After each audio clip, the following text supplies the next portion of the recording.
அனைவருக்கும் வணக்கம். இது கிஷோபா கடந்து Krishnan. Very good morning to all. இந்த வீடியோ பற்றியில் நம்ம வந்து பார்த்தோன்னா 8th ஸ்டாண்டர்டு நியூ புக்கில் வந்து பார்த்தோன்னா நம்ம இயல் வைஸ் வந்து பார்த்துட்ருக்கோம். நியூ சிலபஸ் பேஸ் பண்ணி இருக்கக்கூடிய இம்பார்ட்டன்ட் பாயிண்ட்ஸ் எது எதில் இருக்கோ அதில் நம்ம நோட் பண்ணி படிச்சுட்ருக்கோம். இந்த இயல் 7ல் வந்து பார்த்தீங்கன்னா உங்களுக்கு சிலபஸ் வைஸ் இருக்கிற கண்டென்ட் வந்து பார்த்தோன்னா ரொம்ப அதிகமாக கிடையாது. ஃபஸ்ட்டு செயல் பகுதி வந்து பார்த்தோன்னா செயம் கொண்டார் கலிங்கத்து பரணி பற்றி கொடுத்துருக்காங்க. இதில் நம்ம சொல்லும் பொருளும் மட்டும் படித்தா போதும், ஏன்னா நமக்கு சிலபஸில் டைரெக்டாக கவர் ஆகலை. புக் பேக் கொஞ்சம் பார்த்துக்கணும். அடுத்து விடுதலை திருநாள் அப்படின்ற ஒரு செயல் பகுதி கொடுத்துருப்பாங்க. மீரா அவர்கள் எழுதிய செயல் பகுதி. இதுவும் நம்ம லைட்டாக பார்த்துக்கிட்டா போதுமானது, ஏன்னா சிலபஸில் கவர் ஆகலை. சரிங்களா? அடுத்து வந்து பார்த்தோன்னா உரைநடையில் எம்ஜிஆர் அவர்களை பற்றி கொடுத்துருப்பாங்க. ஸோ இது நம்ம சிலபஸில் கவர் ஆகலை, நம்ம ஓரலாக பார்த்தா போதுமானது. புக் பேக் மட்டும் கொஞ்சம் நல்லா பார்த்துக்கணும். அதுக்கப்புறம் அறிவிசால் ஔவையாரை பற்றின தகவல் கொடுத்துருப்பாங்க. ஸோ இந்த துணைப்பாடம் வந்து நமக்கு ரொம்ப ரொம்ப முக்கியம், ஏன்னா சிலபஸில் நமக்கு ஔவையார் ரிலேட்டடாக டைரெக்டாக கவர் ஆகிறதுனால இது மட்டும் கொஞ்சம் என்ன பண்ணிக்கணும், நம்ம டெப்த்தாகவே பார்த்துக்கணும். இது உங்களுக்கு நான் டெப்த்தாக வந்து இப்போ நடத்திடுவேன் நான். ஓகேங்களா? அதுக்கப்புறம் வந்து பார்த்தோன்னா இலக்கணத்தில் உங்களுக்கு வல்லினம் மிகுமிடம் மிக இடங்கள் கொடுத்துருப்பாங்க. ஸோ இது நமக்கு வந்து சந்திப்பிலையில் வந்து கவர் ஆகிறதுனால இது கண்டிப்பாக இது நல்லா நம்ம பார்த்துக்கணும். வல்லினம் மிகுமிடங்கள் எங்கே, மிகா இடங்கள் எங்கன்ட்டு நல்லா டெப்த்தாகவே பார்த்துக்கணும். ஓகேங்களா? இது சந்திப்பிலையோட கான்செப்டுக்குள்ளே தான் வரும். சரிங்களா? ஓகே. அடுத்து வந்து பார்த்தோன்னா உங்களுக்கு எப்பவும் போல் மொழித்திறம் பயிற்சி தான். ஓகேங்களா? ஸோ இதில் வந்து பார்த்தோன்னா மொழித்திறம் பயிற்சியில் இந்த தன்மை முன்னிலை படர்க்கை அப்படிங்கிற மாதிரி கொடுத்துருப்பாங்க. ஓகேங்களா? இதுக்குள்ளே நமக்கு எந்த கான்செப்ட் வந்து கொடுத்துருப்பாங்க அப்படின்னு பார்த்தோன்னா இந்த ஒருமைப்பன்மை. ஸோ ஒருமை எங்கே வரும், பன்மை எங்கே வரும் அப்படிங்கிற மாதிரி அந்த ஒருமை பன்மை வந்து தன்மைங்கிற இடத்துல எங்கே வரும், முன்னிலை இடத்துல எங்கே வரும், படர்க்கை இடத்துல எந்த மாதிரி வரும், புரிதல சிங்குலர் ப்ளூரல்னு சொல்லுவாங்கள்ல, அது வந்து எந்தெந்த மாதிரி வரும், அதே மாதிரி தன்னிலை எப்படி வரும், முன்னிலையில் எப்படி வரும், படர்க்கையில் எப்படி வரும் அப்படிங்கிற மாதிரி இந்த மூவிடங்களிலும் இந்த ஒருமைப்பன்மை எப்படி வரும் அப்படிங்கிற மாதிரி கொடுத்துருப்பாங்க. சரிங்களா? ஸோ இது எல்லாமே வந்து பார்த்தோன்னா எதிர்மறை சொற்கள் பேஸ் பண்ணி இங்கே கொடுத்துருக்காங்க. ஸோ இந்த கான்செப்ட்டு கொஞ்சம் நம்ம வந்து பார்த்துக்கணும். அதாவது அல்லேன், அல்லோம், அல்லீர் இதெல்லாம் எங்கெங்கே வரும் அப்படிங்கிற மாதிரி வந்து கொடுத்துருக்காங்க. இது நான் உங்களுக்கு டீட்டெயிலாக நான் சொல்கிறேன். அதுக்கப்புறம் வந்து பார்த்தோன்னா உங்களுக்கு ஜஸ்ட் வந்து உங்களுக்கு கலைச்சொற்கள். ஸோ அவ்வளோதான். இதோட வந்து பார்த்தோன்னா இந்த செயல் பகுதி உங்களுக்கு கம்ப்ளீட் ஆகும். சரி, ஓகே, பார்க்கலாம். ஃபஸ்ட்டு செயல் பகுதி பார்க்கலாம். சரிங்களா? ஸோ ஒரு துணைப்பாடம் வந்து டைரெக்டாக சிலபஸில் கவர் ஆகுது. அப்புறம் ஒரு இலக்கணம் வல்லின மிகுமிடம் மிக இடங்கள் கவர் ஆகுது. அப்புறம் இந்த ஒருமைப்பன்மை இதெல்லாம் கொஞ்சம் நல்லா டெப்த்தாக பார்த்துக்கணும். சரி, ஓகே. ஃபஸ்ட்டு பாருங்கள். ஓகே, ஃபஸ்ட்டு செயல் பகுதி படைவேளம் அப்படின்னு சொல்லக்கூடிய ஒரு கலிங்கத்து பரனுடைய பாடல் வரிகளை கொடுத்துருக்காங்க. இதனுடைய சொல்லும் பொருளும் பார்க்கலாம். மரளி அப்படின்னா காலன். மரளி ஓகே, என்னது காலன். இப்போ மரளின்னா மறந்து போகிறது, காலமாக வந்து பார்த்தோன்னு வச்சுங்களேன். அதாவது காலங்கள் கடந்து போக போக நமக்கு நிறைய மறதிகள் வர ஆரம்பிக்கும். அப்படிங்கிற ஞாபகம் வச்சுங்க காலம். ஓகேங்களா? இப்போ வந்து ஒரு வருஷம் 10 வருஷம் போச்சுன்னா அப்படியே ஒன்று ஒன்றா மறந்துகிட்டே போகும். பார்த்தீங்களா? அப்போ மரளினா என்னது, காலம் போக போக மறந்துகிட்டே போகும். அப்படிமா கூட ஞாபகம் வச்சுங்க. மரளி காலன். கரினா யானை. இது ரொம்ப முக்கியம். கரினா என்னது, யானை. யானைகிட்ட மாற்றணும்னு வச்சுக்க கறி ஆகிடும் அப்படிங்கிற மாதிரி ஞாபகம் வச்சுங்க. தூருனா புதர். தூருனா புதர். இதில் வந்து கரி யானை ரொம்ப முக்கியம். தூரு புதர். அறுவர்னா தமிழர். தமிழர்கள் தான் ரொம்ப அருவை போடுவாங்க அப்படி மாதிரி ஞாபகம் வச்சுங்க. அறுவர்னா தமிழர். உடன்றன அப்படின்னா சினந்து எழுந்தன. உடன்றன என்னது, சினந்து எழுந்தன. சரிங்களா? அடுத்து வலிவர் அப்படின்னா நழுவி ஓடுபவர். வலிவர் அப்படின்னா நழுவி ஓடிடுவர். அப்படியே வலிஞ்சிக்கிட்டு ஏதாவது கேள்வி கேட்டால் வலிஞ்சு அப்படியே ஓடி போயிடுவாங்க. அதை நழுவி ஓடுபவர். பிலம் அப்படின்னா மலை குகை. பிலம்னா என்னது, மலை குகை. ஓகேங்களா? ஸோ இது ரொம்ப முக்கியம். இதை பேஸ் பண்ணி கேள்விகள் வந்து கேட்பாங்க. பிலம்னா மலை குகை. அடுத்து மண்டுதல் அப்படின்னா நெருங்குதல்னு அர்த்தம். மண்டுதல் அப்படின்னா என்னது, நெருங்குதல். ஓகே. இறைஞ்சினர் அப்படின்னா மண்டுதல், மண்டு. இந்த மண்டுங்களாம் வந்து பார்த்தா நம்ம நெருங்கி வந்துக்கிட்டே இருக்குங்க. ஓகேங்களா? அப்படி மாதிரி இறைஞ்சினர்னா வணங்கினர். ஓகே. முளை அப்படின்னா மலைக்குகை. அப்போ இங்கே பாருங்கள், மலைக்குகை அப்படிங்கிறதுக்கு 2 மீனிங் இருக்குது. ஒன்று பிலம்னாலும் மலைக்குகை, முளைனாலும் மலைக்குகை. ஸோ இந்த ரெண்டுமே நோட் பண்ணி வச்சுங்க. இது இருபொருள் தருக அப்படிங்கிற மாதிரி கூட கேள்வி கேட்கலாம். ஒரு சொல் இருபொருள் தருக அப்படிங்கிற மாதிரி கூட கேள்வி கேட்கலாம். அது கொஞ்சம் பார்த்து வச்சுங்க. ஓகே. அதுக்கப்புறம் நூல்வழி கொடுத்துருக்காங்க. ஸோ கலிங்கத்து பரணி எழுதியவர் ஜெயம் கொண்டார். ஓகேங்களா? அவர் வந்து பார்த்தோன்னா பரணிக்கோ ஜெயம் கொண்டார் அப்படின்ட்டு பலப்பட்டடை சொக்கநாதர் புலவர் வந்து பார்த்தோன்னா இது பண்ணியிருப்பாங்க, புகழ்ந்திருப்பார். முதற் குலோத்துங்க சோழனுடைய அவைக்கள புலவராக இருந்திருக்கிறாரு. இவர் வந்து தென்தமிழ் தெய்வ பரணி. ஓகேங்களா? அப்படின்ட்டு இந்த கலிங்கத்து பரணியை வந்து பார்த்தோன்னா தென்தமிழ் தெய்வ பரணி அப்படின்ட்டு ஒட்டக்கூத்தர் வந்து புகழ்ந்திருப்பார். சரிங்களா? அதே மாதிரி தமிழில் முதல் எழுந்த பரணி நூல் வந்து பார்த்தோன்னா இந்த கலிங்கத்து பரணி தான். ஓகேங்களா? 96 வரை சிற்றிலக்கியங்களில் ஒன்று. ஸோ இதெல்லாம் ஜஸ்ட்டு ஓரலாக பார்த்துக்குங்க. போர் முனையில் 1000 யானைகளை கொன்று வெற்றி கொன்ற வீரரை புகழ்ந்து பாடுவது தான் அந்த இலக்கியத்துக்கு பேர் தான் பரணின்னு சொல்லுவாங்க. ஓகேங்களா, இது வந்து பார்த்தோன்னா கலித்தாலிசையால் பாடப்பட்டது. கலிங்கத்து பரணி கலித்தாலிசையால் பாடப்பட்டது. 593 தாலிசைகள் வந்து பார்த்தோன்னா கொண்டது. இதில் ஆல்ரெடி நீங்கள் படிச்சிருக்கீங்க. ஓகேங்களா, அதனால் வந்து ஏன் அப்படி விடணும், கொஞ்சம் ஓரலாக பார்த்துங்க. ஓகேங்களா, ஏதாவது கேள்விகள் வேறு ஆங்கிளில் கேட்டாங்கன்னா நம்ம நோட் பண்ணி போகிறதுக்கு ஈஸியாக இருக்கும். சரிங்களா, ஸோ 599 கலித்தாலிசைகள் கொண்டது. ஓகேங்களா, தாலிசைகள். சரி, ஓகே. அடுத்து பாருங்கள், புக் பேக் பாருங்கள். சிங்கம் டேஸில் வாழும். டேஸில் வாழும் என்ன அர்த்தம் நமக்கு? முளைனா என்ன அர்த்தம் நமக்கு? மலைக்குகை. 2 குகை கொடுத்துருப்பாங்க, 2க்குமே மலை குகை தான். அது ஆப்ஷன் வந்து முளை மட்டும் தான் கொடுத்துருக்கனால முளை. ஓகேங்களா, அடுத்து கலிங்க வீரர்களுக்கிடையே தோன்றிய உணர்வு எது அப்படின்னு பார்த்தோன்னா அச்சம். ஓகேங்களா, அடுத்து வெங்கரி என்னும் சொல்லை பிரித்து எழுதுக. வெங்கரி வெம்மை ப்ளஸ் கரி. ஓகேங்களா, என்றிருள் என்னும் சொல்லை பிரித்து எழுதுக. என்று ப்ளஸ் இருள். போல் ப்ளஸ் உடன்றன. போலுடன்றன. இல் ப்ளஸ் உ லூவ மாறிடும். போலுடன்றன. ஓகேங்களா, சரி, ஓகே, அவ்வளோதான். அடுத்து பாருங்கள், 2வது செய்யுள் பகுதி வந்து மீரா அவர்கள் எழுதிய ஒரு செய்யுள் பகுதி. சரிங்களா, இதில் சொல்லும் பொருளும் பாருங்கள். சீவன் அப்படின்னா உயிர். சீவன் அப்படின்னா என்னது? உயிர். ஜீவன் சொல்லுவாங்களே, ஜீவன்னா உயிர்னு சொல்லுவாங்களே, அந்த மாதிரி. சத்தியம்னா உண்மை. ஓகே. ஆனந்த தரிசனம் மகிழ்வான காட்சி. ஓகே. வையம் உலகம் தெரியும். சபதம்னா சூளுரை. ஓகே, இது நமக்கு அணிச்சிடலாம். மோகித்து அப்படின்னா விரும்பி. மோகித்து மோகம், அவன் மேலே மோகமாக இருக்காங்கன்னா அது விருப்பமாக இருக்காங்க அப்படிமா கூட ஞாபகம் வச்சுங்க. சரிங்களா, ஓகே. நூல்வெளியில் பாருங்கள், மீ ராஜேந்திரன் என்னும் இயற்பெயரை உடையவர் தான் மீரா. ஓகே, இவங்க எழுதிய நூல்கள் மட்டும் கொஞ்சம் பார்த்து வச்சுங்க. ஓகேங்களா, ஊசிகள், குக்கு, 3 6 வா இந்த பக்கம். இந்த நூல்கள்லாம் வந்து மீரா அவர்கள் எழுதிய நூல்கள் தான். ஆல்ரெடி நீங்கள் படிச்சிருந்தீங்கன்னா ஒரு ஓரலாக பார்த்துக்குங்க. அது இல்லாமல் கோடையும் வசந்தமும் அப்படிங்கிற நூலும் எழுதியிருக்கிறார். ஓகேங்களா, இவர் வந்து நடத்தின இதழ்கள் பேர் என்ன அப்படின்னு பார்த்தோன்னா அன்னம் விடுத்தூது அப்படின்னு சொல்லக்கூடிய அந்த இதழ் வந்து இவர் தான் நடத்தியிருக்கிறார். என்னது? அன்னம் விடுத்தூது. நிறைய இடத்துல கேள்விப்பட்டிருப்பீங்க. அன்னம் விடுத்தூது என்னும் இதழை நடத்தியவர் யார்? மீரா அவர்கள் தான். மீ ராஜேந்திரன் அவர்கள் இயற்பெயர். ஓகேங்களா, ஊசிகள், குக்கு, 3 6 வா இந்த பக்கம், கோடையும் வசந்தம், இதெல்லாம் வந்து பார்த்தோன்னா மீரா அவர்களுடைய நூல்கள். பொருந்தாத சொல்ல கேட்டாலும் கேட்பாங்க, பார்த்து வச்சுங்க. ஓகே, புக் பேக் பாருங்கள். வானில் முழு நிலவு அழகாக டேஸ் அளித்தது. தரிசனம் அளித்தது. வானில் முழு நிலவு அழகாக தரிசனம் அளித்தது. இந்த டேஸ் முழுவதும் போற்றும்படி வாழ்வதே சிறந்த வாழ்வு. இந்த உலகம் முழுவதும், உலகம்னா இந்த இடத்துல எந்த மீனிங் வரும்? வையம். ஓகேங்களா, அடுத்து பாருங்கள். சீவன் இல்லாமல் என்று சொல்லை பிரித்து எழுதுக்கு என்ன பண்ணணும்? சீவன் ப்ளஸ் இல்லாமல். ஏன்னா என்ன வந்து இன் ப்ளஸ் இ, அதாவது நீ வந்து இன் ப்ளஸ் இன்னு பிரிப்பாங்க. அப்போ சீவன் ப்ளஸ் இல்லாமல். விலங்கொடித்து. விலங்கு ப்ளஸ் ஒடித்து. அந்த கோ வந்து பார்த்தோன்னா இக்கு ப்ளஸ் ஓ. அப்போ விலங்கு ப்ளஸ் ஒடித்து. காட்டை எரித்து. காட்டை ப்ளஸ் எரித்து என்ன வரும்? காட்டை ப்ளஸ் எரித்து, காட்டை எரித்து. அந்த இந்த டையில் வந்து பார்த்தோன்னா இட்டு ப்ளஸ் ஐன்னு வரும். அப்போ அந்த ஐயும் ஏவும் சேர்ந்துச்சுன்னா என்ன வரும்? ஏ அப்படின்னு வரும். ஏ ப்ளஸ் ஐ என்ன வரும்? ஏ அப்படின்னு வரும். ஓகேங்களா, அதை பாருங்கள். காட்டை எரித்து. அடுத்து இதம் ப்ளஸ் தரும். இதந்தரும். இந்த இம்முக்கு பதிலாக இந்து வரும். ஓகேங்களா, ஏன்னா இந்த தாங்கிறது வரதுனால. ஓகேங்களா, அப்போ இதம் ப்ளஸ் தரும், இதம் தரும். Option A. கிளியரா? புரிஞ்சுங்களா? சரி, ஓகே, அவ்வளோதான். அடுத்து பாருங்கள், பாரத ரத்னா எம்ஜிஆர் அவர்களை பற்றின தகவல் வந்து கொடுத்துருப்பாங்க. ஸோ இவர் வந்து பார்த்தோன்னா காமராசர் காலத்தில் தொடங்கிய மதிய உணவு திட்டத்தை விரிவுபடுத்த போகிறேன் அப்படின்னு வந்து சொன்னார். ஓகேங்களா, அப்போ அதுக்கு பேர் வந்து பார்த்தோன்னா சத்துணவு திட்டம். அப்போ அந்த சத்துணவு திட்டம் அப்படின்னு கொண்டு வந்தது யார்?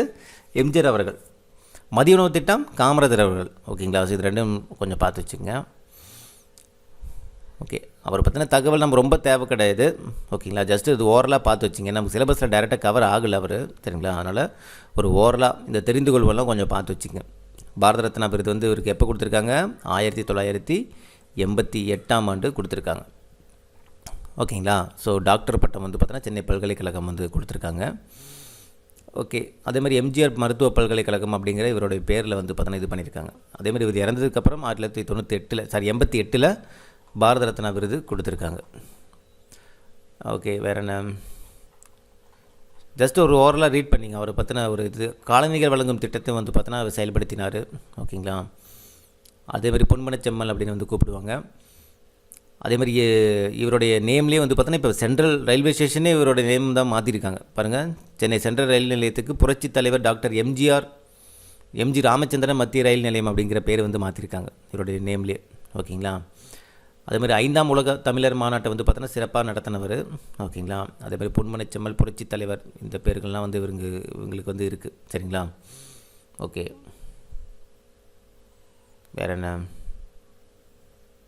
அதேமாதிரி தந்தை பெரியார் உருவாக்கிய எழுத்து சீர்திருத்தங்களும் சிலவற்றை நடைமுறைப்படுத்தி தமிழில் எழுத்து முறையை எளிமைப்படுத்தியவர். ஸோ அதெல்லாம் நடைமுறைப்படுத்துறதுக்கு கொஞ்சம் ஹெல்ப்ஃபுல்லாக வந்து இவர் இருந்திருக்கிறார். ஓகேங்களா. அதேமாதிரி முதியோருக்கு உதவித்தொகை வழங்கும் திட்டம் இது எல்லாத்தையும் செயல்படுத்தியிருக்கிறார். பாடநூல் வழங்கும் திட்டம், நலிவடைந்த பிரிவை சேர்ந்த மாணவர்களுக்கு பாடநூல் வழங்கும் திட்டம், இதெல்லாம் ஜஸ்ட் ஓரலாக பார்த்துக்குங்க. ஓகேங்களா. சிலபஸில் கவர் ஆகலை, அதனால் ஒரு ஓரல் ரீடிங் மட்டும் நீங்கள் பண்ணிக்கிட்டிங்கன்னா போதுமானது. சரிங்களா. சரி, ஓகே. இதோட புக் பேக் பாருங்கள். எம்ஜிஆர் டேஷ் என்னும் ஊரில் கல்வி பயின்றார். ஸோ இவர் எங்கே படித்தார் அப்படின்னு பார்த்தோன்னா கும்பகோணத்தில். ஓகேங்களா. எங்கே? கும்பகோணம். எம்ஜிஆர் படிப்பை தொடர முடியாமைக்கான காரணம், ஸோ படிப்பு வந்து பாதிலே நிறுத்திட்டார். அதுக்கு காரணம் வந்து பார்த்தோன்னா குடும்ப வறுமை.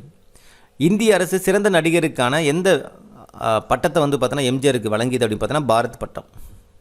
ஓகேங்களா. ஓகே, எதுக்கு? சிறந்த நடிகருக்கான பட்டம். அதேமாதிரி 5ஆம் உலக தமிழ் மாநாடு எங்கே நடந்துச்சு அப்படின்னு பார்த்தோன்னா மதுரையில் நடந்துச்சு. அதுமாதிரி எம்ஜிஆருக்கு அழியாத புகழை தேடி தந்த திட்டம் எது அப்படின்னு பார்த்தோன்னா மதிய உணவு திட்டம் தான். ஓகேங்களா. ஸோ இதெல்லாம் ரொம்ப முக்கியமானது, இதெல்லாம் கொஞ்சம் பார்த்து நோட் பண்ணி வச்சுங்க. சரிங்களா. ஓகே, அடுத்தது பாருங்கள்.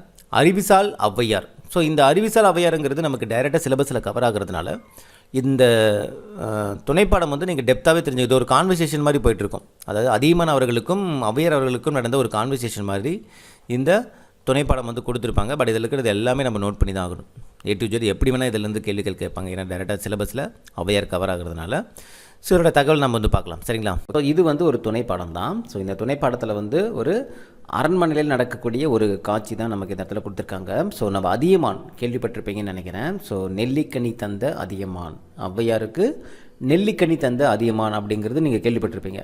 பட் அது உண்மையான கதை என்ன அப்படிங்கிறது நம்ம இந்த வீடியோ பதிவில் பார்க்கலாம். ஓகேங்களா. ரொம்ப இன்ட்ரெஸ்டிங்காக இருக்கும், நான் படித்து பார்த்தேன். சரிங்களா. ஸோ பாருங்கள். கல்வி அறிவில் சிறந்த அறவோரையும் நல்லொழுக்கம் மிக்க மக்களையும் கொண்டது நம்ம தமிழ்நாடு. இவர்களை போற்றி பாதுகாக்க வேண்டியது மன்னர்களுடைய கடமையாக கருதப்பட்டது. அறிவில் சிறந்த புலவர்கள் மன்னவர்களுக்கு தேவையான அறிவுரைகளை வழங்கி நாட்டை பாதுகாக்க உதவினர். அவ்வாறு இரண்டு நாடுகளுக்கிடையே நடைபெற்ற போரை ஔவையார் தடுத்த நிகழ்வு நாடகமாக படித்து சுவைப்போம். ஸோ 2 நாட்டுக்கு நடுவில் நடக்கக்கூடிய போரை ஔவையார் போய் என்ன பண்ணியிருப்பாங்க? தடுத்திருப்பாங்க. ஓகேங்களா. ஸோ அதுதான் அந்த இடத்துல கொடுத்துருப்பாங்க, பார்க்கலாம். ஓகே, காட்சி 1 பாருங்கள். அதியமான் அரண்மனையில் தான் வந்து இது நடக்குது. இதில் யார் யாரெல்லாம் இருப்பாங்கன்னு பார்த்தோன்னா அதியமான், ஔவையார், அப்புறம் அதியமானுடைய அமைச்சர். ஓகேங்களா. ஸோ இங்கே பாருங்கள். நாட்டு மக்கள் நலனையே நாளெல்லாம் நினைத்து நல்லாட்சி செய்யும் அதியமான் நெடுமான் அஞ்சியே. அவரோட ஃபுல் நேம் என்னென்னு பார்த்தோன்னா அதியமான் நெடுமான் அஞ்சி. ஓகேங்களா. அஞ்சியே வணக்கம் அப்படின்னு ஔவையார் சொல்கிறாங்க. அதியமான் சொல்கிறாங்க, அருந்தமிழ் கவிதைகளால் அனைவரையும் கவர்ந்த ஔவையே வாருங்கள் வாருங்கள் வணக்கம் அப்படிங்கிறாங்க. ஔவையார் சொல்கிறாங்க, ஊர் ஊராக சென்று மக்களையும் மன்னர்களையும் கவிதையால் மகிழ்வித்து வந்த என்னை உன் அன்பினால் கட்டி போட்டு விட்டாய். நானும் நீண்ட காலமாக உன் அரண்மனையிலேயே தங்கிவிட்டேன் அப்படின்னு ஔவையார் சொல்கிறாங்க. அதுக்கு அவங்க சொல்கிறாங்க, நீங்கள் என் அரண்மனையில் தங்கியிருப்பது எனக்கு கிடைத்த பெரும்பேறு அப்படின்னு சொல்கிறாங்க. பெரும் செல்வம்னு அர்த்தம். ஓகேங்களா. அதெல்லாம் இருக்கட்டும், காலையிலிருந்து உன்னை அரண்மனையில் காணவில்லை, எங்கே சென்றிருந்தாய் அப்படின்னு ஔவையார் கேட்குறாங்க. அது சொல்கிறாங்க, காட்டு வளத்தை கண்டு மகிழ்ந்து நீண்ட நாட்கள் ஆகிவிட்டன. அதனால் தான் இன்று நாம் அமைச்சரோடு வீரர்கள் சிலரோடும் காட்டுக்கு சென்றிருந்தேன். அங்கே இந்த கனியை பறித்து வந்தேன். இதை சாப்பிட்டு பார்த்து சுவை எப்படி இருக்குது என்று சொல்லுங்கள் தாயே அப்படிங்கிறாங்க. ஓகேங்களா. அவையே சொல்கிறாங்க, நீ தரும் கனி என்றால் அது சுவையாகத்தான் இருக்கும். பல கடல்களுக்கு அப்பால் எங்கோ தொலைவில் இருக்கும் ஒரு நாட்டிலிருந்து இந்த தமிழ்நாட்டிற்கு கரும்பை கொண்டு வந்தவர்கள் உனது முன்னோர்கள் தானே. இனிப்புக்கும் உங்கள் குலத்திற்கும் தொடர்பு உண்டு அல்லவா? அதனால் நீ கொடுக்கும் கனி இனிக்கத்தான் செய்யும் அப்படின்ட்டு ஔவையார் வந்து மேற்கோள் காட்டி சொல்கிறாங்க. ஓகேங்களா. அதியமான் சொல்கிறாங்க, அந்த கரும்பை விட இனிக்கிறது தங்கள் பேச்சு. சரி, இதோ இந்த கனியை சுவைத்து பாருங்கள் அப்படின்னு மன்னர் சொல்கிறாரு. ஸோ வாங்கி சாப்பிட்றாங்க. ஔவையார் சொல்கிறாங்க, அடடா என்ன சுவை என்ன சுவை, எவ்வளவு சுவையுள்ள கனியை நான் இதுவரை உண்டதே இல்லையே. இது எந்த கனி அப்படின்னு கேட்குறாங்க. இது நெல்லிக்கனி ஔவையாரே அப்படிங்கிறாங்க. அமைச்சர் சொல்கிறாங்க, தாயே நமது அரசர் மிகவும் எளிதாக கூறிவிட்டார். இது எங்கும் எளிதாக கிடைக்கும் கனி என்று, கிடைப்பதற்கு அரிதான நெல்லிக்கனி. ஸோ கிடைக்கிறது ரொம்ப ரேராம். எப்போதாவது ஒரு முறைதான் காய்த்து பழுக்கும். இன்று நாங்கள் காட்டுப்பகுதிக்கு சென்றிருந்த போது ஒரு மலை உச்சியில் ஒரு கருநெல்லி மரத்தில் இக்கனி பழுத்திருந்தது. அந்த மரத்தில் நமது வீரர்கள் ஏற முடியவில்லை. பிறகு நமது அரசரே முயன்று மரத்தில் ஏறி இந்த கனியை பறித்தார் அப்படின்னு சொல்கிறாரு அமைச்சர். ஔவையார், என்ன அதிகமானே, மலை உச்சியில் இருந்த மரத்தில் ஏறி இதனை பறித்தானா அப்படின்ட்டு வியப்பாக வந்து சொல்கிறாங்க. அமைச்சர், அது மட்டுமன்று, இக்கனியை உண்டவர்கள் நோய் நொடியின்றி நீண்ட காலம் வாழ்வார்கள் என்று பெரியோர் சொல்லுவாங்க அப்படின்னு சொல்கிறாங்க. ஔவையார் சொல்கிறாங்க, அதிகமானே, என்ன செயல் செய்து விட்டாய்? நாட்டை காக்கும் பொறுப்பை உடைய நீ இதனை உண்ணாமல் எனக்கு கொடுத்து விட்டாயே. முன்பே தெரிந்திருந்தால் இதனை நான் உனக்கு கொடுத்திருப்பேன் அப்படின்னு சொல்கிறாங்க.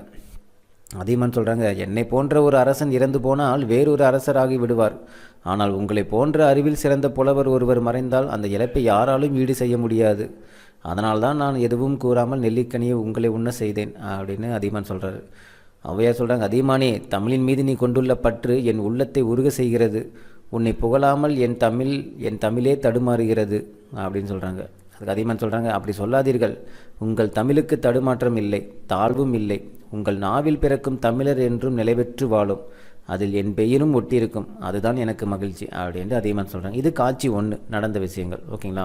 அடுத்து 2வது காட்சி எங்கே நடக்குது அப்படின்னு பார்த்தீங்கன்னா, அதே அதியமான் அரண்மனை தான் நடக்குது. அதில் வந்து அதியமான் ஔவையார் இவங்க 2 பேர் பேசிக்கிறாங்க. அது என்னங்கிறது பார்க்கலாம்.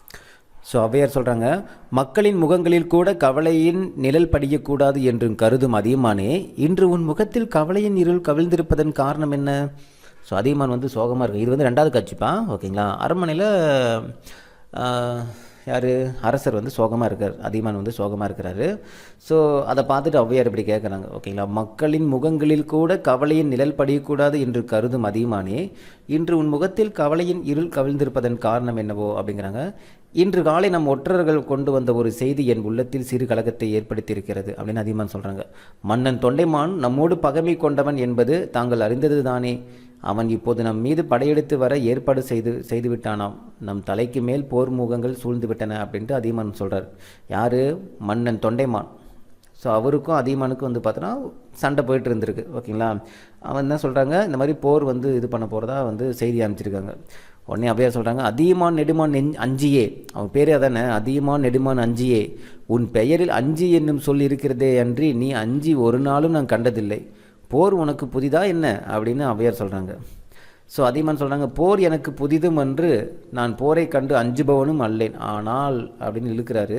அதுக்கு ஔவையார் சொல்கிறாங்க, ஆனாலும் ஏன் இந்த கலக்கம்? ஈரத்திலும் வீரத்திலும் உனக்கு இணை சொல்ல யார் உண்டு? நீர்நிலையில் படுத்திருக்கும் யானையானது தன் மீது ஏறி குதிக்கும் தந்தங்களை கழுவியும் விளையாடும் சிறுவர்களிடம் பணிந்து அன்பு காட்டும். யானை வந்து பார்த்திங்கன்னா அந்த ஏரியில் வந்து குளிக்க வைப்பாங்க. அந்த சின்ன பையன் குளிக்க வைப்பான். ஸோ அந்த சின்ன பையன் என்ன பண்ணுவான்னா, அந்த யானை மேலே ஏறி உட்காந்து அந்த தந்தத்தெல்லாம் கழுவி விளையாண்டுக்கிட்டு குளிக்க வைப்பான். ஓகேவா. ஸோ அந்த மாதிரி அன்பு காட்டுற இடத்துல நீ வந்து அந்த சின்ன பையன்கிட்ட வந்து அன்பு காட்டுவேன். அதே யானை வந்து பார்த்தோன்னா போரில் வந்து பார்த்தோன்னா அந்த பகைவருடைய படையை வந்து ஓட விரட்டும். ஓகேவா. ஸோ அந்த மாதிரி நீ வந்து அன்புக்கும் பேர் போனவன், அதே மாதிரி இந்த போருக்கும் வந்து பெயர் போனவன். நீ ஏன் பயப்படுற? அத்தகைய வீரமுடைய நீ இன்று போரை கண்டு தயங்கலாமா அப்படின்ட்டு ஔவையார் சொல்கிறாங்க.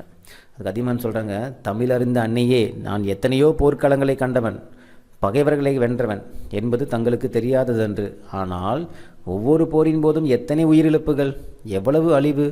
தந்தையை இழந்த பிள்ளைகள், கணவனை இழந்த பெண்கள், மகனை இழந்த தாய்மார்கள், அண்ணனை இழந்த தம்பி தங்கைகள் என எத்தனையோ பேரின் கண்ணீரில் ஒவ்வொரு போர் வெற்றிக்கு பின்னாலும் மறைந்திருக்கிறது. எனவே இந்த போரை தவிர்த்தால் என்ன அப்படின்னு சொல்கிறாங்க. ஸோ போர் வைக்கிறது பிரச்சனை கிடையாது, அதனால் எவ்வளோ உயிர்கள் வந்து சேதமடையும் அப்படின்ட்டு வருத்தப்படுறாரு. வேறு சொல்கிறாங்க, அன்பீர் சிறந்த அதியமானே, இப்போது தான் உன் உள்ளம் எனக்கு புரிந்தது. உன் கவலையை நான் தீர்க்கிறேன். நான் இப்போதே தொண்டைமானிடம் செல்கிறேன். அவனிடம் பேசி போர் ஏற்படாதவாறு நான் தடுக்கிறேன் அப்படிங்கிறாங்க. அதியமான் சொல்கிறாங்க, ஆனால் அப்படின்னு இழுக்கிறாரு. ஔவையார் சொல்கிறாங்க, நீ என்ன நினைக்கிறாய் என எனக்கு புரிகிறது அதியமானே. உன் தன்மானத்துக்கும் வீர உணர்வுக்கும் சிறிது கூட இழுக்கு ஏற்படாமல் நான் நடந்து கொள்வேன். நான் சென்று வருகிறேன் அப்படிங்கிறாங்க. ஸோ நம்ம போய் சமாதானம் பேச போனால் நமக்கு வந்து பயந்துட்டோன்னு நினச்சிருவாங்கல்ல, அதனால் வந்து அதியமான் அப்படி சொல்கிறாரு. ஔவையார் சொல்கிறாங்க, அதெல்லாம் ஒன்றும் இல்லை, உன் தன்மானத்துக்கு எந்த ஒரு இதுவும் வராத மாதிரி நான் பார்த்துப்பேன் அப்படிங்கிறாங்க. ஓகேங்களா. ஓகே. அடுத்து காட்சி 3 வந்து அரண்மனை. எந்த அரண்மனை? தொண்டைமான் அரண்மனை. ஓகேவா. அதாவது இந்த போருக்கு வரேன்னு சொன்னால் பார்த்தீங்களா, அவரோட அரண்மனைக்கு போகிறாங்க. அங்கே பாருங்கள், தொண்டைமான், படைத்தலைவரே, நமது படையினர் போருக்கு ஆயத்தமாக உள்ளனரா அப்படின்னு தொண்டைமான் சொல்கிறாங்க. படைத்தலைவர் சொல்கிறாரு, படை வீரர்கள் ஆயத்தமாக உள்ளனர், போர்க்கருவிகளும் தேவைக்கு அதிகமாக உள்ளது அரசே அப்படிங்கிறாங்க. தொண்டைமான் சொல்கிறாரு, மகிழ்ச்சி, நம் படையின் பெருக்களத்தை கண்டு அந்த அதியமான் அதிர்ந்து போக வேண்டும் அப்படிங்கிறாரு. ஸோ படைத்தலைவர் சொல்கிறார், அதியமான் இப்போதே அதிர்ந்து தான் போயிருக்கிறார் அரசே, அதனால்தான் அவர் சமாதானம் பேச ஒரு புலவரை தூது அனுப்பியுள்ளார்.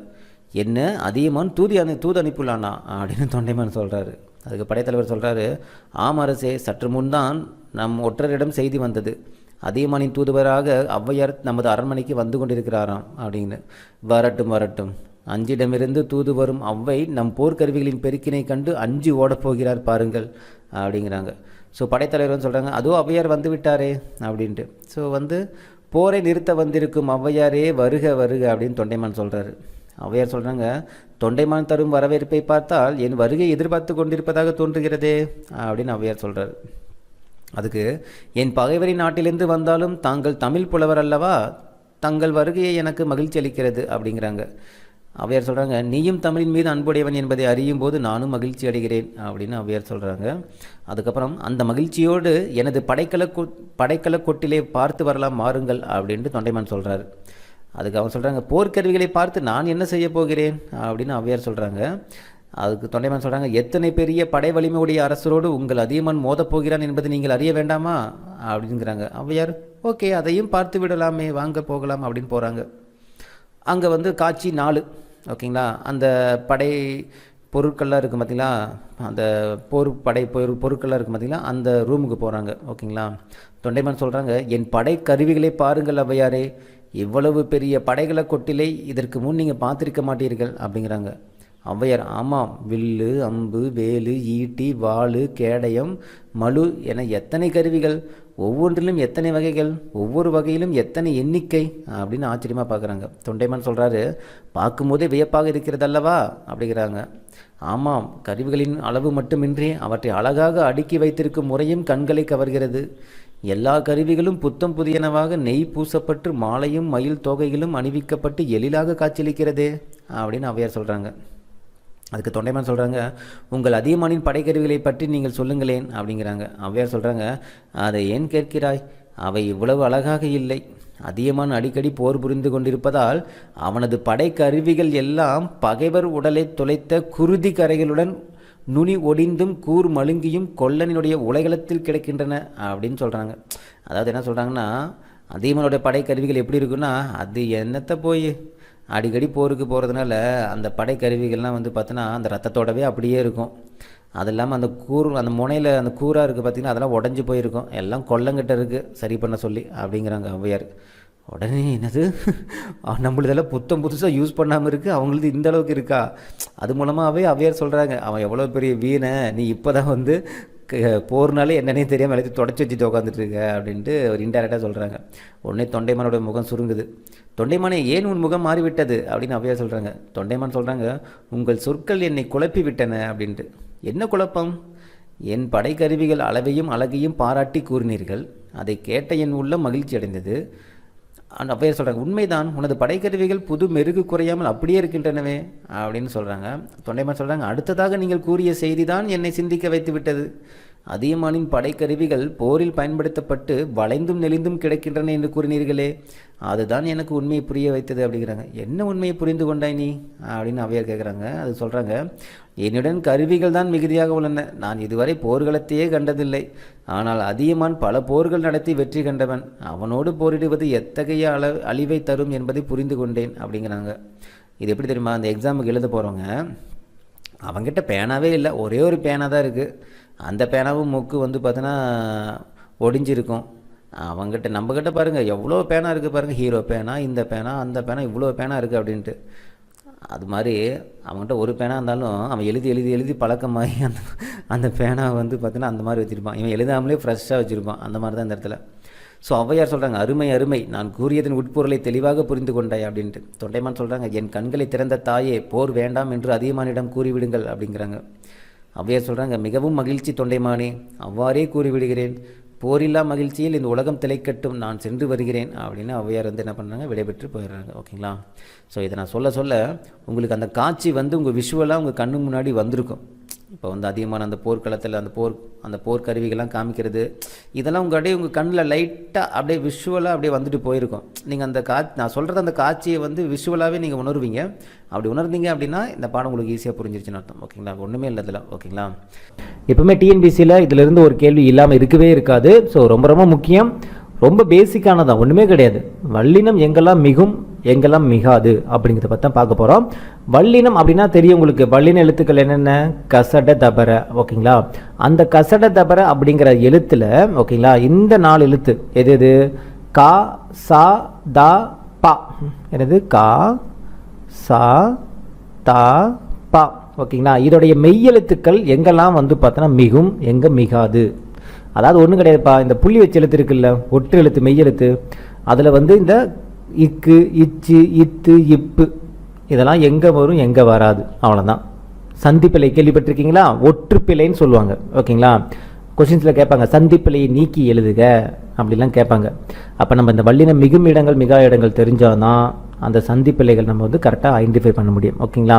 ஸோ அதுதான் அந்த பேசிக்காக இங்கே கொடுத்துருப்பாங்க, வேறு ஒன்றும் கிடையாது. இதெல்லாம் ஓரலாக படித்து பாருங்கள், அதில் ஒன்றும் கிடையாது. இங்கே பாருங்கள், மண் வெட்டி கொண்டு வா அப்படின்னு இருக்கும். இங்கே வந்து பாருங்கள் இக்கு சேர்ந்துருக்கும். கரெக்டுங்களா? இங்கே இக்கு சேர்ந்துருக்கும், இங்கே இக்கு இருக்காது. ஓகேங்களா? ஸோ அந்த மாதிரி இக்கு சேர்த்தா தான் அது ஒரு மீனிங் தரும். இக்கு சேர்க்கல ஒரு மீனிங் வந்து அது ஒரு மீனிங் தரும். பாருங்கள், இவற்றில் முதல் தொடர் மண் வெட்டியை எடுத்துட்டு வா என்னும் பொருளை தரும். இரண்டாம் தொடர் மண்ணை வெட்டி எடுத்துட்டு வா. இது மண் வெட்டி எடுத்துட்டு வா, இது மண்ணை வெட்டி எடுத்துட்டு வா. ரெண்டுக்கு வித்தியாசம் இருக்குது. ஓகேங்களா? ஸோ இந்த மாதிரி வந்து பொருள் வேறுபடும். ஓகேங்களா? இதான் என்ன சொல்கிறாங்க அப்படி பார்த்தோன்னா, கரெக்டான இடத்துல யூஸ் பண்ணணும். அப்படி யூஸ் பண்ணலை அப்படின்னா அந்த பிழைக்கு பேர் தான் என்ன சொல்கிறாங்கன்னா சந்திப்பிழை அல்லது ஒற்றுப்பிழை அப்படிங்கிறாங்க. பாருங்கள், வல்லினம் மிக வேண்டிய இடத்தில் மிகாமல் எழுவதும் மிக கூடாத இடத்தில் வல்லினம் மெய் இட்டு எழுதுவதும் தவறானதாகும். ஸோ எங்கே புள்ளி வைக்கணும் அங்கே வைக்கணும், எங்கே வைக்கக்கூடாது அங்கே வைக்கக்கூடாது. அப்படி வச்சு எழுதுனீங்கன்னா ஓகேங்களா அது மீனிங் மாறும். அதுக்கு பேர் என்ன சொல்கிறாங்க? சந்திப்பிழை அல்லது ஒற்றுப்பிழை. ஓகேங்களா? ஓகே, வல்லினம் எங்கெல்லாம் மிகும் அப்படிங்கிறது பார்க்கலாம். அடுத்து வல்லினம் மிகாத இடங்கள் எங்கெங்கே இருக்குதுன்னு பார்க்கலாம். இந்த கண்டென்ட் வந்து பார்த்தோன்னா உங்களுக்கு 9th கொடுத்துருப்பாங்க. 9th வந்து உங்களுக்கு 2 இடத்துல வந்து பார்த்தோன்னா இந்த வல்லினம் மிகும் இடங்கள் மிகா இடங்கள் அப்படி மாதிரி கொடுத்துருப்பாங்க. நம்ம 8th நல்லா இங்கே பார்த்துக்கிட்டிங்கன்னா அதே தான் 9th இருக்கும். ஓகே, 9th ஸ்டாண்டர்டில் உங்களுக்கு இயல் 3-4 கொடுத்துருப்பாங்க இதே கண்டென்ட். இயல் 3 வந்து வல்லினம் மிகும் இடங்களும் இயல் 4 வந்து வல்லினம் மிகா இடங்களும் கொடுத்துருப்பாங்க. நாம் இப்போ வந்து பார்க்கக்கூடியது எதில் பார்க்குறோன்னா 8th ஸ்டாண்டர்டில். ஓகேங்களா? 8th ஸ்டாண்டர்டில் உங்களுக்கு வந்து பார்த்தோன்னா இயல் 7 நம்ம கொடுத்துட்ருக்கோம். சரி, ஓகே, பார்க்கலாம். வல்லினம் மிகும் இடங்கள் மிகா இடங்கள் எங்கெங்கே மிகும் எங்கெங்கே மிகாது அப்படிங்கிறது கொஸ்டின்ஸ் அப்படி தான் கேட்பாங்க. இந்த இடத்துல வல்லினம் மிகுமா மிகாதா அப்படிங்கிற மாதிரி தான். ஓகேங்களா? So okay, first point okay, வல்லினம் மிகும் இடங்கள் ஃபஸ்ட் எங்கே அப்படி பார்த்தோன்னா சுட்டு திரிபுகளை அடுத்து வல்லினம் மிகுங்கிறாங்க. அதாவது அந்த இந்த நம்ம சுட்டு திருப்பினானது சுட்டி காட்டுறது. நம்ம என்ன பண்ணுவோம், அங்கே பேர் அந்த பக்கம் இந்த பக்கம் போங்க, அந்த பக்கம் போங்கன்னு கை நீட்டி சுட்டி காட்டுறோம்ல, அதை சுட்டு திருப்பிம்பாங்க. அப்போ அந்த இந்த அப்படின்னு சொல்லக்கூடிய அந்த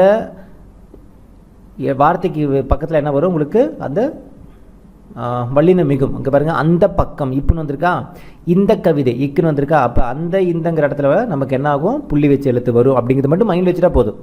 ஓகேங்களா? ஸோ எதுங்கிறது நீங்கள் சொல்லி பார்த்துட்டா போதும். அடுத்தது வினா திரிபை அடுத்து என்ன வினா திரிபை அப்படின்னா எந்த அப்படின்னு சொல்லக்கூடிய அந்த வினா திரிபை அடுத்து வல்லினம் மிகும். ஸோ எந்தங்கிற வார்த்தை வந்துச்சுன்னா பாருங்கள், எந்த திசை எந்த சட்டை, இத்து வந்திருக்கு இச்சு வந்திருக்கு. அப்போ எந்தங்கிற இடத்துல வரும், அந்த இந்தங்கிற இடத்துல வரும். ஸோ இதெல்லாம் நம்ம வந்து ஜஸ்ட்டு தெரிஞ்சுங்க. அந்த இந்த எந்த எல்லா இடத்துலையுமே உங்களுக்கு வல்லினம் மிகும். அடுத்து இரண்டாம் வேற்றுமை உருவாகிய ஐ வெளிப்படையாக வரும் இடத்தில் வல்லினம் மிகும்.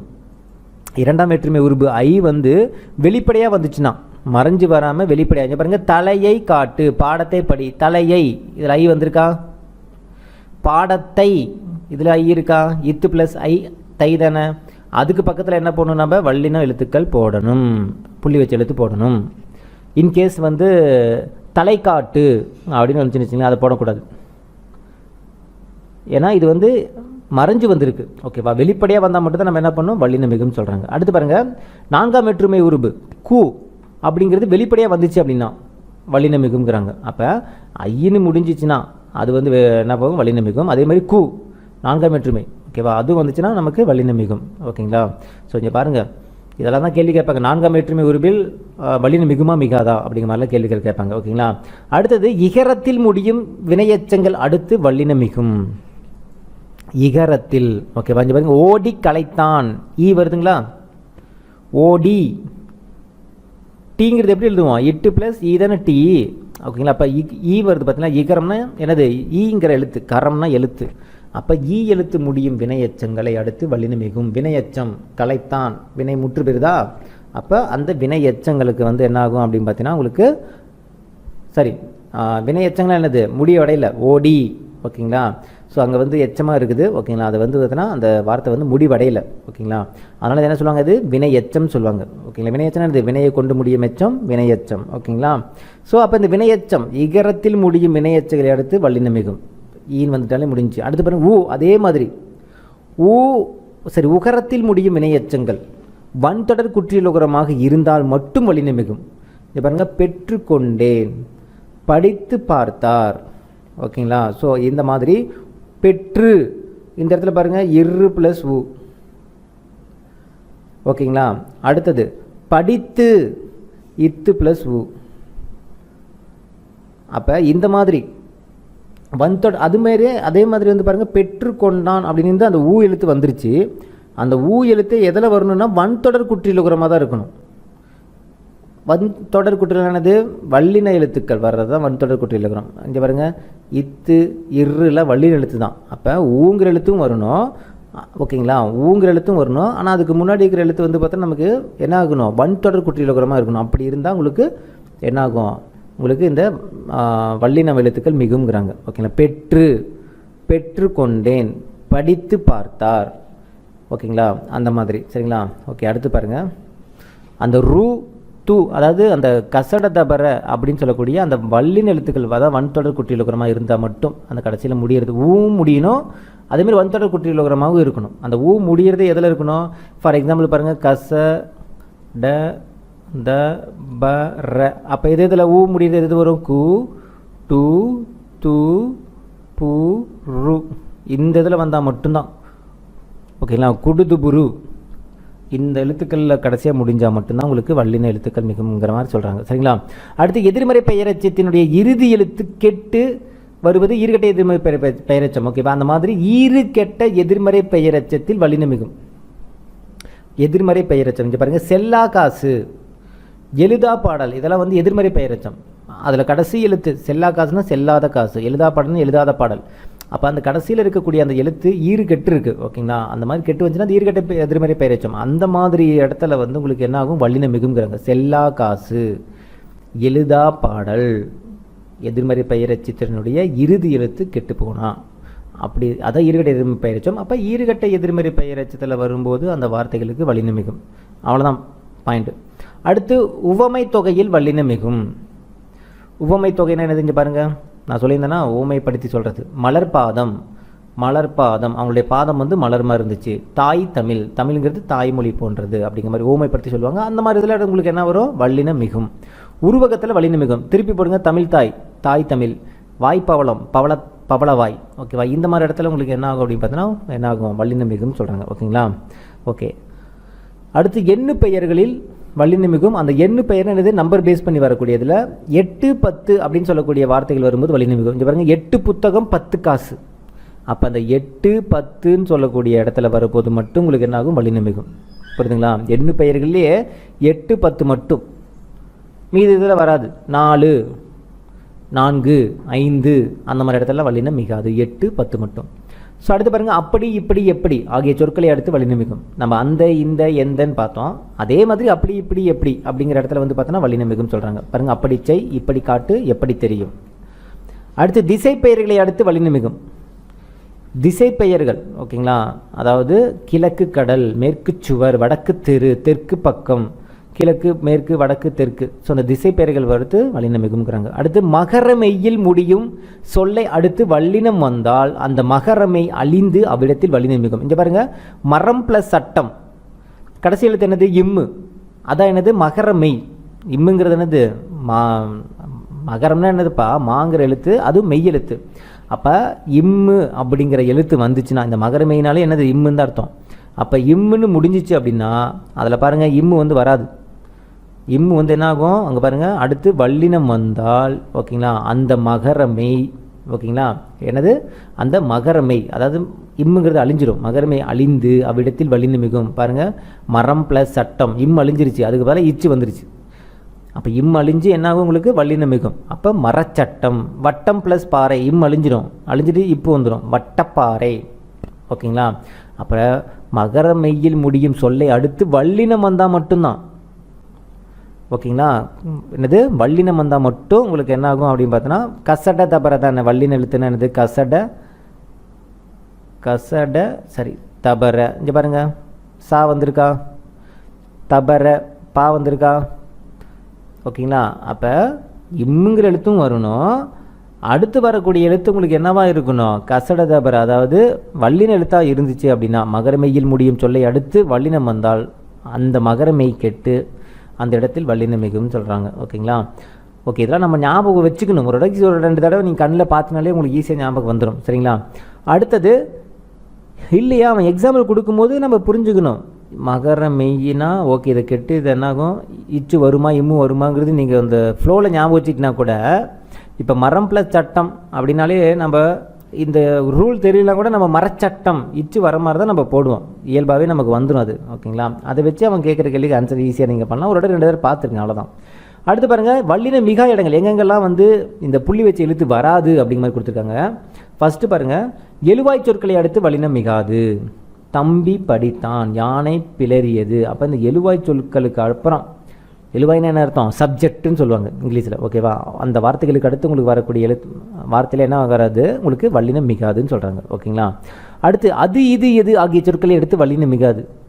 அப்போ அந்த இந்த எந்த அந்த மாதிரி இடத்துல உங்களுக்கு வல்லினம் மிகும். அதே மாதிரி அப்படி இப்படி எப்படி அதுலேயும் வல்லினம் மிகும். ஆனால் அது இது எது அப்படிங்கிறதுல வல்லினம் மிகாது. ஓகேங்களா. அது இது எது அப்படிங்கிறது ஏதாவது ப்ரோக்ராம் வந்திருக்கா, சிவகார்த்தி பண்ணாங்க பார்த்தீங்களா, சிரிச்சா போச்சு இது அது இது எதுன்னு, அங்கே வல்லினம் மிகாது. ஓகேங்களா. அப்படிமா ஞாபகம் வச்சுங்க. அடுத்து பாருங்கள், அதுக்கு எக்ஸாம்பிள் கொடுத்துருக்காங்க. அது சென்றது இது சென்றது எது கிடைத்தது அப்படிங்கிற மாதிரி. அடுத்தது பெயரெச்சம் எதிர்மறை பெயரெச்சம் ஆகியவற்றை அடுத்து வல்லினம் மிகாது. பெயரெச்சம் எதிர்மறை பெயரெச்சம் பாருங்கள், எழுதிய பாடல் எழுதாத பாடல் இந்த மாதிரி இடத்துல வராது. ஆனால் மேலே பார்த்தோம் பார்த்தீங்களா, எழுதிய பாடல் எழுதாத பாடல் இதெல்லாம் எழுதிய பாடலுங்கிறது வெறும் பெயரெச்சம். கரெக்டுங்களா. வெறும் பெயரெச்சம். எதிர்மறை பெயரெச்சங்கிறது அப்படி என்னது, ஆப்போசிட்டாக சொல்லுது, எழுதாத பாடல். ஓகேங்களா. இந்த மாதிரி இடத்துல உங்களுக்கு வல்லினம் மிகாது. இதே எதிர்மறை பெயரெச்சம் மேலே பார்த்தோமா, வல்லினம் மிகும்ட்டு என்ன பார்த்தோம் நம்ம, இங்கே பாருங்கள், எதிர்மறை பெயரச்சின் இறுதி எழுத்து கெட்டு வருவது ஈறுகட்ட எதிர்மறை பெயரெச்சம். அப்போ ஈறுகட்ட எதிர்மறை பெயரெச்சத்தில் வரும், ஆனால் எதிர்மறை பெயரெச்சத்தில் வராது. புரியுதுங்களா. எழுதாத பாடல், ஆனால் எழுதா பாடல் வந்துச்சுன்னா வரும். அந்த ஈறு கெட்டு வந்துச்சு அப்படின்னா உங்களுக்கு இப்புங்கிறது வரும். இல்லை டைரெக்டாக எழுதாத பாடல் எதிர்மறை பெயரெச்சமாக இருந்தால் உங்களுக்கு வராது. அந்த டிஃப்ரென்சியேஷன் தெரிஞ்சு. அடுத்து 2ஆம் வேற்றுமை உருபு மறைந்து வரும் இடங்களில் வல்லினம் மிகாது. அப்போ மேலே என்ன பார்த்தோம், 2ஆம் வேற்றுமை உருபு வெளிப்படையாக வந்துச்சுன்னா, இங்கே பாருங்கள், 2ஆம் வேற்றுமை உருபாகிய ஐ வெளிப்படையாக வந்துச்சுன்னா வல்லினம் மிகும். தலையை ஐ, அந்த எக்ஸாம்பிள்லேயே ஐங்கிறது இருக்குது, டிஃபால்ட்டாகவே கொடுத்துட்டான். ஆனால் இது இன்டைரக்டாக கொடுக்க மாட்டான். ஆனால் நம்ம கொடுத்த மாதிரி தான் நமக்கு அந்த இடத்துல வாசிப்போம். இங்கே பாருங்கள், இலை பறித்தேன் அப்படின்னு என்ன அர்த்தம், இலையை பறித்தேன் தான் அர்த்தம், இலையை பறித்தேன் அப்படிங்க தான் அர்த்தம். அப்போ இந்த மாதிரி இடத்துல பார்த்தோன்னா வல்லினம் மிகாது. ஏன்னா உருபு மறைந்து வரும் இடங்களில் வெளிப்படையாக வந்துச்சுன்னா நீ போட்டுக்கலாம்ப்பா, இலையை அப்படின்னு கொடுத்தானா நான் போட்டுக்கலாம். ஆனால் இங்கே இலை பறித்தேன் தான் இருக்குது, வெளிப்படையாக வரல. அப்போ உருபு மறைந்து வரும் இடங்களில் 2ஆம் வேற்றுமை உருபு என்னது உங்களுக்கு ஐ. ஐங்கிறது மறைஞ்சு வந்துச்சு. நினைச்சு பாருங்கள், காய் தின்றேன், காயை தின்றேன், ஐங்கிறது காணோம், மறைஞ்சிருக்கு. அப்போ மறைஞ்சிருந்தால் வேற்றுமை உருபு 2ஆம் வேற்றுமை உருபு என்ன ஆகாது உங்களுக்கு மிகாது, 2ஆம் வேற்றுமை உருபு. ஓகேங்களா. ஐ. அடுத்து பாருங்கள், உகரத்தில் முடியும் இணையச்சங்கள் மென்தொடர் குற்றியலுகரமாகவோ இடைத்தொடர் குற்றியலுகரமாகவோ இருந்தால் வல்லினம் மிகாது. அதே தான் மேலே பார்த்தோம். உகரத்தில் முடியும் இணையச்சங்கள் மென்தொடர் இடைத்தொடராக இருந்தால் வராது, ஆனால் வன் தொடராக இருந்தால் வரும். அதே தான் அங்கே பாருங்கள், உகரத்தில் முடியும் இணையச்சங்கள் வன் தொடர் குற்றியலுகரமாக இருந்தால் வல்லினம் மிகும். அப்போ மீதி இருக்கக்கூடியது என்னது, மென்தொடர் இடைத்தொடர், அதில் வராதுன்னு தானே அர்த்தம். 2 பேர் இருக்கிறாங்கப்பா, 2 பேர் இருக்கிற இடத்துல இப்போ ஒரு கிரிக்கெட் 2 டீம் விளையாடுது, இந்தியா பாகிஸ்தான் விளையாடுது. இந்தியா ஜெயிச்சிருச்சு அப்படின்னா என்ன அர்த்தம், பாகிஸ்தான் தோத்துருச்சு அதான் அர்த்தம். அது மாதிரி தான். ஓகேங்களா. அவன் என்ன சொல்கிறான், உகரத்தில் முடியும் வினையச்சங்கள் வன்தொடர் குற்றியல் உகரத்தில் வல்லினம் மிகுன்னு சொல்கிறாங்க. அப்போ மீதி இருக்குது என்னது? மென்தொடர் இடைத்தொடர். அது என்ன ஆகாது? வல்லினம் மிகாதுன்னு தானே அர்த்தம். தின்று தீர்த்தான், செய்து பார்த்தால். ஒரு எக்ஸாம்பிள் பார்த்துங்க, சரிங்களா? அடுத்து வினைத்தொகையில் வல்லினம் மிகாது. வினைத்தொகைனா என்னது? முக்காலத்தை உணர்த்தக்கூடியதான் வினைத்தொகை. எழுது பொருள், எழுதுகின்ற பொருள், எழுதும் பொருள். சுடுசோறு, சுடுகின்ற சோறு, சுடும் சோறு, சுட்ட சோறுன்னு சொல்லுவாங்க. ஓகேங்களா? சுட்ட சோறு, சுடும் சோறு, சுடுகின்ற சோறு அப்படிங்கிற மாதிரி முக்காலத்தையும் உணர்த்தக்கூடியதான் என்னது? வினைத்தொகைம்பாங்க. அப்போ அந்த வினைத்தொகையில் வல்லினம் மிகாது. பாருங்கள், எழுது பொருள், சுடுசோறு, இதெல்லாம் வந்து வினைத்தொகை. ஓகேங்களா? ஸோ இதெல்லாம் கேட்பாங்க கொஸ்டின்ஸில். உங்களுக்கு வல்லினம் மிகா எங்கெல்லாம் வல்லினம் மிகும் அங்கே மாதிரி ஸ்டேட்மெண்ட் கூட கொடுத்து கேட்டுருவாங்க. சரிங்களா? அடுத்து பாருங்கள், கடைசி அப்படி இப்படி எப்படி ஆகிய சொற்களை தவிர படி என முடியும் பிற சொற்களை அடுத்து வல்லினம் மிகாது. புரியுதுங்களா? பாருங்கள், எழுதும் படி. இப்போ அப்படி இப்படி எப்படி இல்லை, எல்லாமே படி படி படின்னு வருதுங்களா? அப்படி இப்படி எப்படி படி படின்னு வருது. ஆனால் இதை தவிர்த்து எழுதும்படி, பாடும்படி, இந்த படிக்கு பக்கத்தில் உங்களுக்கு என்ன வராது? வல்லினம் மிகாதுங்கிறாங்க. புரியுதுங்களா? அப்போ இந்த படிக்கும் இந்த படிக்கு வித்தியாசம் இருக்குது. சரிங்களா? அடுத்து கடைசியாக பாருங்கள், உண்மை தொகையில் வல்லினம் மிகாது. உண்மை தொகை. ஓகேங்களா? உண்மை தொகைன்னா என்ன அர்த்தம்? அந்த உம்முங்கிற எழுத்து மறைஞ்சு வந்துச்சுன்னா அதான உண்மை தொகை. கரெக்டு தானே? இப்போ தாய் தந்தை, தாயும் தந்தையும், அந்த உம்முன்னு வந்திருக்கு பார்த்தீங்களா? அது மறைஞ்சு வந்திருக்குங்களா? வெற்றிலை பாக்கு, வெற்றிலையும் பாக்கும் அப்படின்னு அர்த்தம். அப்போ உம்முங்கிறது மறைஞ்சு வந்துச்சுன்னா அது பேர் உண்மை தொகைன்னு சொல்லுவாங்க. கரெக்டுங்களா? அப்போ உண்மை தொகையில் வல்லினம் மிகாது. ஓகேங்களா? இதுவே பாருங்க, இப்போ தாயும் தந்தையும் அவனையே கொடுத்துட்டான் அப்படின்னா அது என்னது? தாயும் தந்தையும், இது அவனையே கொடுத்துட்டானா? அப்போ இது என்னது? எண்ணுமைம்பாங்க.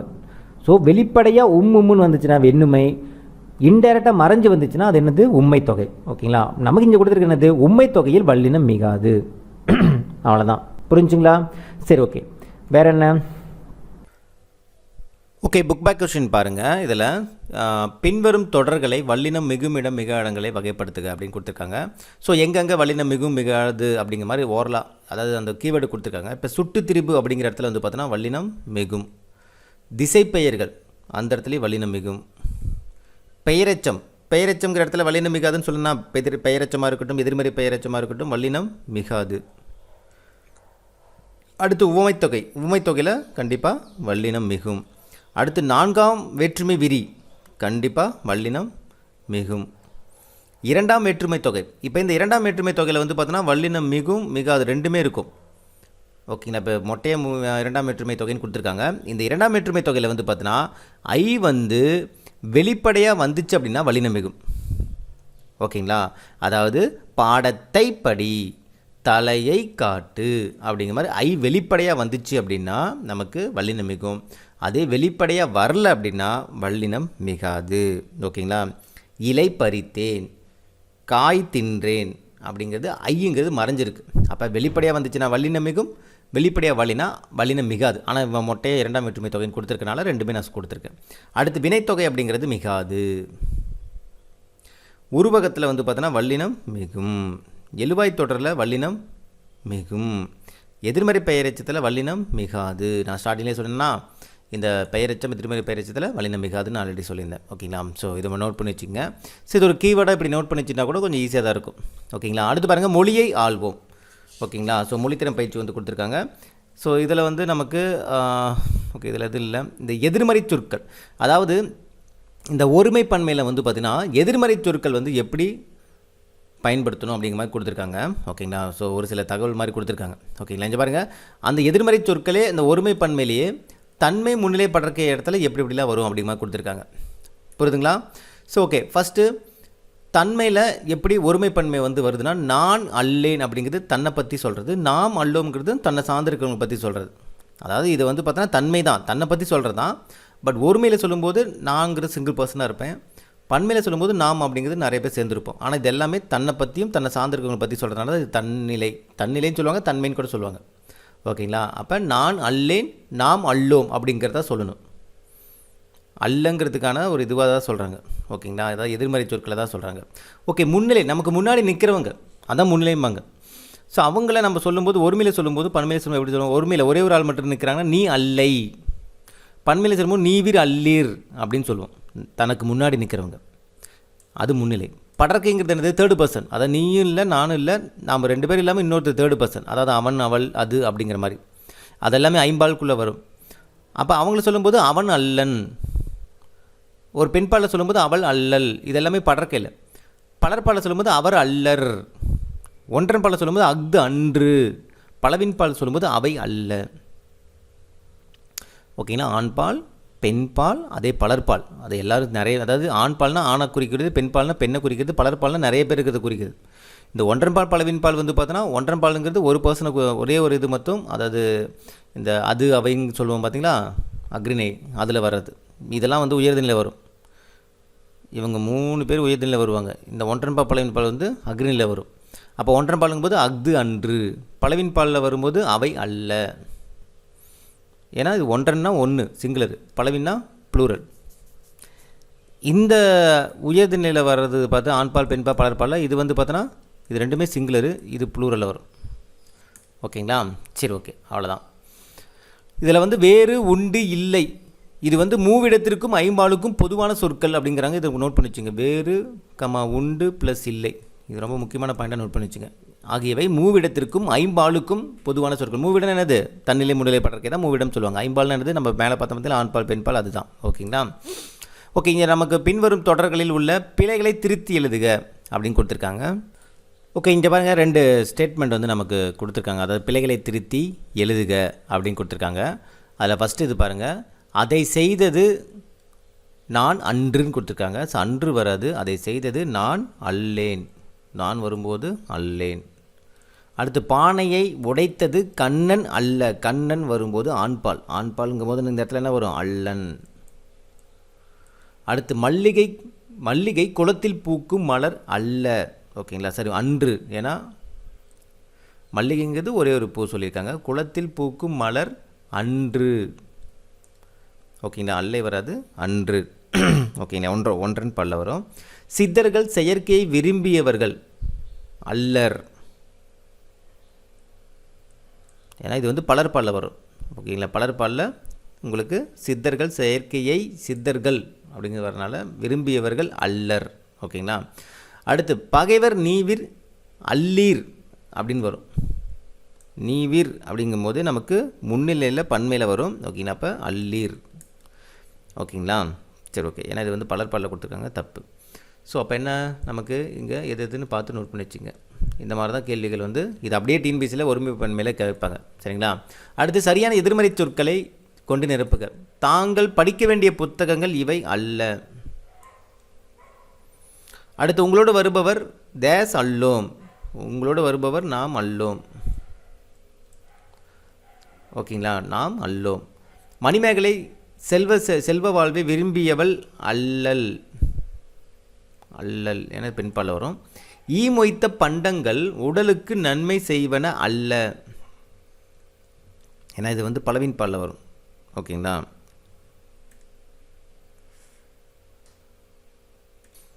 ஓகே, அடுத்தது இந்த நிலத்துக்கு உரிமையாளர் நீ அல்லை. இந்த நிலத்துக்கு உரிமையாளர் நீ அல்லை. அப்போ நீங்கும் போது ஒருமையில் வரும், முன்னிலையில் ஒருமையில் வரும். ஓகேங்களா? ஸோ இதெல்லாம் கொஞ்சம் பார்த்து நோட் பண்ணி வச்சுங்க. சரிங்களா? ஓகே, அடுத்து வட்டத்தில் உள்ள சொற்களை எழுதி உருவாக்கு. ஓகே, இது ஒன்றும் பிரச்சனை இல்லை. கதை நிகழ்வுக்கு ஏற்ப சொற்றொடரை முறையாக வரிசைப்படுத்துக. ஸோ இதை நீங்கள் கதையை பார்த்து நீங்களே வரிசைப்படுத்தலாம். ஓகேங்களா? ஸோ நீங்கள் படித்து பார்த்தா உங்களுக்கு தெரிஞ்சிருக்கும். இதில் ஃபஸ்ட்டு என்னது? ஃபஸ்ட்டு வந்து அதியமான் ஔவைக்கு நெல்லிக்கனி வழங்குதல். ஓகே, அதுக்கப்புறம் தொண்டைமான் படையெடுத்து வரும் செய்தியை அதியமான் ஔவைக்கு தெரிவித்தல். அதுக்கப்புறம் வந்து பார்த்தோன்னா தொண்டைமானிடம் ஔவை தூது போதல். அந்த கோர்வையாக அந்த கதைப்படி வந்து பார்த்தோன்னா அடுத்த இது என்ன நடக்கும் அப்படிங்கிற மாதிரி சொல்லியிருக்காங்க. அடுத்து ஔவைக்கு தொண்டைமான் தன் படைக்கருவிகளை காட்டுதல். அதுக்கப்புறம் தொண்டைமானிடம் ஔவை அதியமானினுடைய படை சிறப்பை குறிப்பால் உணர்த்துதல். அதுக்கப்புறம் தொண்டைமான் போர் வேண்டாம் என்று முடிவு செய்தல். ஸோ இந்த ஆர்டரில் தான் நமக்கு அந்த சொற்றொடர் வந்து முறையாக வரிசைப்படுத்த முடியும். ஓகே, அடுத்தது வந்து பார்த்திங்கன்னா கலைச்சொல் அறிவோம். இதில் பாருங்கள், குதிரையேற்றம் அப்படிங்கும்போது ஈக்கோஸ்ட்ரைன். ஓகேங்களா? குதிரையேற்றம். கதாநாயகன் தி ஹீரோ. ஓகே, இதெல்லாம் நமக்கு தெரிஞ்சது தான். அடுத்து முதலமைச்சர் சீஃப் மினிஸ்டர், இதுவும் தெரிஞ்சது தான். தலைமை பண்பு லீடர்ஷிப், ஆதரவு சப்போர்ட்டு, வரி, டேக்ஸு, வெற்றி, விக்டோரி, சட்டமன்ற உறுப்பினர் மெம்பர் ஆஃப் லெஜிஸ்லேட்டிவ் அசம்பிளி, அதாவது எம்எல்ஏன்னு சொல்லுவாங்க. எம்எல்ஏவோட ஷார்ட் ஃபார்ம் தான். சரி, எம்எல்ஏவோட ஃபுல் ஃபார்ம் தான் மெம்பர் ஆஃப் லெஜிஸ்லேட்டிவ் அசம்பிளி. ஓகேங்களா, அதே எம்பி வரும்போது மெம்பர் ஆஃப் பார்லிமெண்ட்டுன்னு வரும். ஓகேங்களா, பாராளுமன்ற உறுப்பினர் அப்படின்னு சொல்லுவாங்க. சரி, ஓகே. இதில் வந்து நமக்கு யூனிக்காக இருக்கக்கூடிய தகவல் என்ன அப்படி பார்த்தீங்கன்னா, ஃபஸ்ட்டு இது மட்டும் தான், அது மட்டும் கொஞ்சம் நல்லா பார்த்து வச்சுங்க. ஓகேங்களா, இது குதிரை ஏற்றம், ஈக்குவஸ்ட்ரைன், இது ரொம்ப ரொம்ப முக்கியமானது. புரியுதுங்களா? சரி, ஓகே. அவ்வளோதான். இதோட வந்து பார்த்தோன்னா உங்களுக்கு இந்த இயல் 7 வந்து கம்ப்ளீட் ஆகுது. அடுத்து இயல் 8க்கு உண்டான எக்ஸ்ப்ளனேஷன் பார்க்கலாம். ஓகேங்களா? ஓகே, இந்த வீடியோ உங்களுக்கு பிடிச்சி நினைக்கிறேன். மீண்டும் அடுத்த ஒரு தகவலை சந்திக்கலாம். இது கிஷோப் அகாடமி, உங்கள் கிருஷ்ணன். தேங்க்யூ.